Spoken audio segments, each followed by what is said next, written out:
Thank you so much. My name is Galina Hale. I'm a professor of economics at the University of California, Santa Cruz. I'm also a fellow at the National Bureau of Economic Research and the Center for Economic Policy Research in Europe. And today I will talk about financial value of nature using an example of coastal housing market and its climate resilience. This paper is co-authored with Ted Liu, Brooke Constance, and Michael Beck, all of the UC Santa Cruz.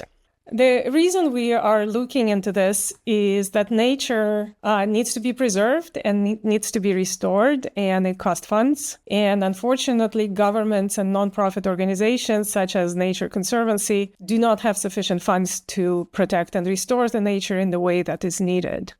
And so we're looking to see how can we attract private resources into financing investment in nature.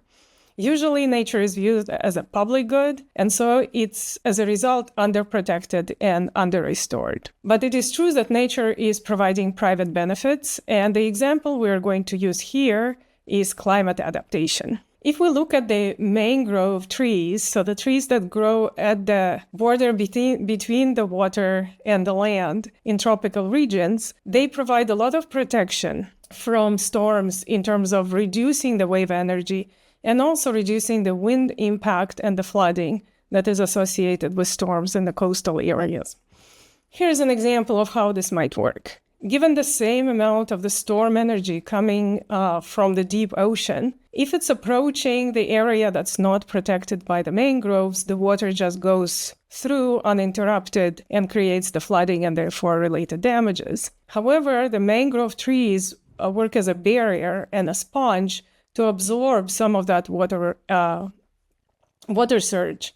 And as a result, the flooding damages might be smaller or non-existent. In this paper, we're focusing on housing market in Florida, and we're looking to see how the pricing of the houses is affected by whether they're located in the areas that are protected with mangrove trees versus the areas that are not protected.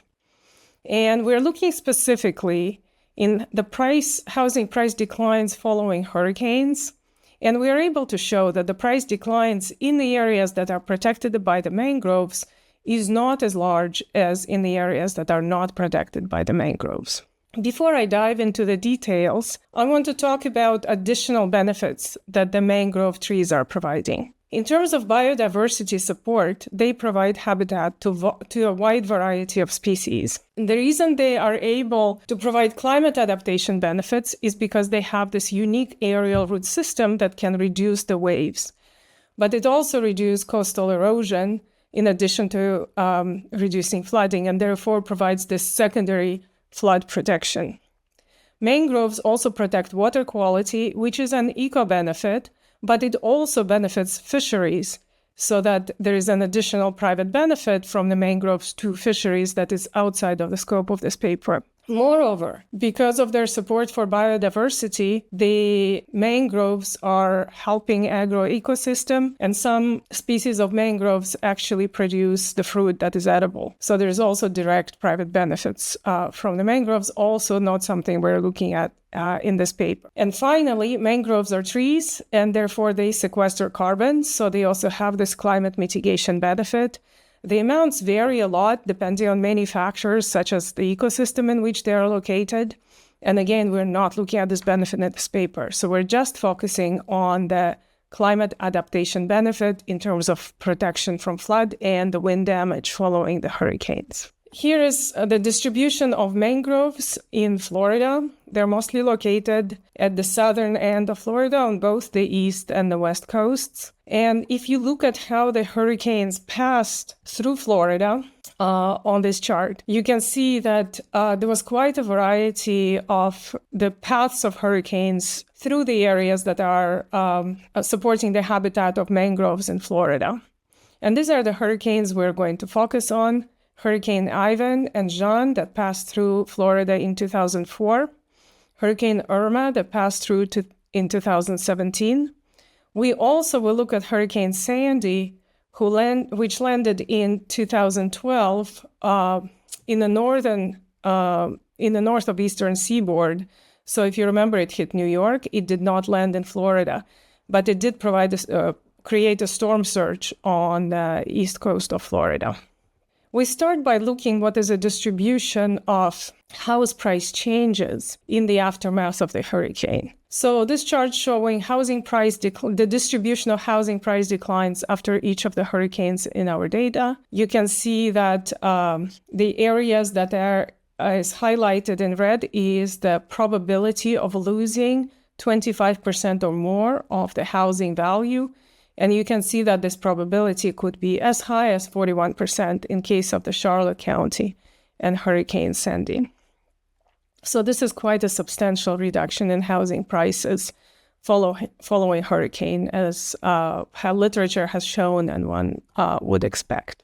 So what we do in this paper, we link the data on hurricane paths, on housing properties from Zillow, and on the geolocation of mangroves. And we combine it also with the data on the distance to the coast and the elevation of the house, and also FEMA flood risk zoning area. And so then we estimate a regression of the house price on the interaction of whether this house is within 2 kilometers, between 2 to 4 kilometers, 4 to 6 kilometers, 6 to 8 kilometers, or more than 8 kilometers away from the mangroves, with the years before hurricane, the year following hurricane, and the 2-3 years after the hurricane. Very importantly, we control for property fixed effects so that we are only identifying the effects on the basis of repeated sales of the same property before and after the hurricane.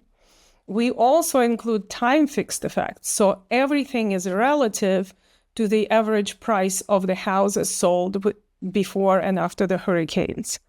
So that way, the identification of the effect only comes from the difference that is due to the location of the houses and that is due to the sales happening before and after the hurricane. One thing that makes our analysis different is most of the research on this topic is focused on just average house prices, and we are also looking at the dispersion or uncertainty about house price changes. As a result, we are able to take into account people's willingness to pay for the uncertainty, for reducing the uncertainty of house price changes following hurricane. So what do we find? We find that after the hurricane, within 12 months, the effect of mangroves is substantial, is making the decline in price levels following hurricanes substantially smaller. So you can see on this chart that the price reduction in the properties after hurricane within the first 12 months is only about 2% for properties located near mangroves, but as large as 7% in the properties that are located further away. And this effect is persistent. It persists up to 3 years following the hurricane. We also observe an increase in dispersion of price declines for the properties that are further away from the mangroves. So when we do our calculations in terms of how much people would be willing to pay for the protection and the restoration of mangroves to protect the property values, we come up with the following numbers. If a property is located within 2 kilometers of mangroves that are 20 to 30 meters wide, it could be sold up to 7.5% higher after the hurricane than if the distance were 4 to 8 kilometers and the forest wide were 10 to 20 meters. And for counties that are hit by hurricanes, mangrove protection can reduce the probability of losing 25% of house value by up to 7 percentage points. And for counties that are not hit directly, there is still an effect that we believe has to do with people learning about the value of mangroves, and the effect is up to 4 percentage points. So if we do the calculation using the basic finance model, we find that the property owner or developer or insurer should be willing to pay up to $60,000 per $1 million value of the property to preserve or restore mangroves, just because of their ability to reduce the price decline following hurricane and also reduce the uncertainty about the price decline following hurricane. So we believe that having numbers like that is very useful in trying to build the coalitions that would fund the protection of nature and property, and we're hoping that our approach could be applied more broadly. Thank you so much, and goodbye.